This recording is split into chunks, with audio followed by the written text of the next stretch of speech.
The knock came at 3:14 p.m. My daughter was coloring at the kitchen table.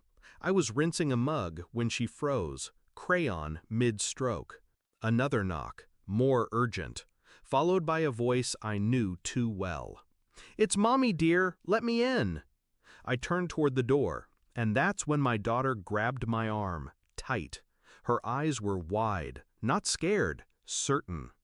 "Dad," she whispered, voice thin and terrified, "that's not Mom. We need to hide." I didn't ask questions. I didn't open the door. I took her by the wrist and led her silently into the pantry, shut the door behind us, careful not to click the latch too loud. In the dark, with canned beans brushing my knees and a child's breath in my ear, I waited, listening. That knock again, harder this time. "Sweetheart, open up. Mommy's home early." But my wife, she was home, sleeping upstairs. She'd come back from her business trip 12 hours ago, and she hadn't told anyone. 12 hours earlier, she'd walked through the front door unannounced. Suitcase in one hand, phone in the other, surprise carefully arranged on her face. "My conference got canceled last minute," she'd said. "Figured I'd come home early and surprise you both." Something about her smile didn't sit right. It wasn't the surprise, it was the precision of it. The way her eyes scanned the living room first, not me, as if she was checking for someone. She hugged our daughter, kissed my cheek, the usual. But when she went upstairs to shower, she left her phone on the counter, unlocked. She never does that. So I looked, out of curiosity at first, maybe reflex. Then I saw the contact saved as Mila Yoga.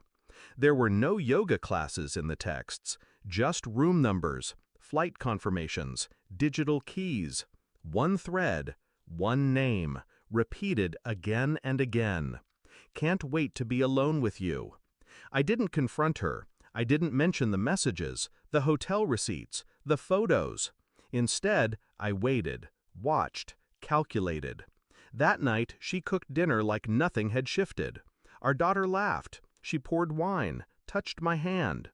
But something had cracked open in me. Quiet, slow, cold. I checked the call logs. She'd been in regular contact with Mila every business trip for the past 6 months. Voice calls, messages, shared location data. Each lie had a GPS trail. Each touch had a timestamp. She was meticulous, but I was patient. And patience is a scalpel in the right hands. I recorded the screen, backed up the phone, cross-referenced travel dates with bank statements. Everything lined up. Double life, 2 names, 2 homes, one family left to rot in the shadows. The woman at the door knocked again, then tried the handle, locked. She said the words again with too much cheer.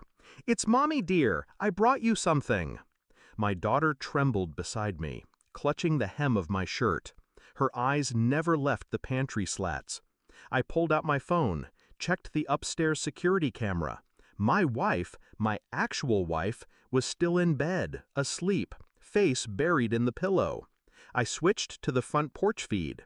The woman outside wasn't her. She looked like her, moved like her, wore her perfume. But she wasn't her. And my daughter, she knew before I did. The imposter left after 7 long minutes. Silence settled. I walked my daughter upstairs and tucked her next to her mother without waking her. Then I went downstairs and sent the files. To her. She opened them at 4:08 a.m. All of it. The texts, the photos, the metadata, the room numbers. She came downstairs quietly, phone still in hand. No makeup, no mask. I didn't look up from my coffee. She stood in the doorway like a child caught stealing. "How long have you known?" I sipped. Let the silence drag. "Since the Denver trip. The yoga teacher doesn't exist, but the affair does." She said nothing, just stood there, undone, waiting for mercy I didn't owe. "I didn't tell you about coming home early because I wanted to—" "How it felt," she said, voice cracking, "to come back to a normal life." So you could pretend, I said flatly. But you brought her here, didn't you? Her breath caught. She wanted to see me. I didn't. She knocked on the door, pretended to be you. She froze. Our daughter knew it wasn't you. She told me to hide. Tears came. I didn't stop her. She begged for forgiveness, swore she'd cut off all contact, swore she'd never let her near the house again.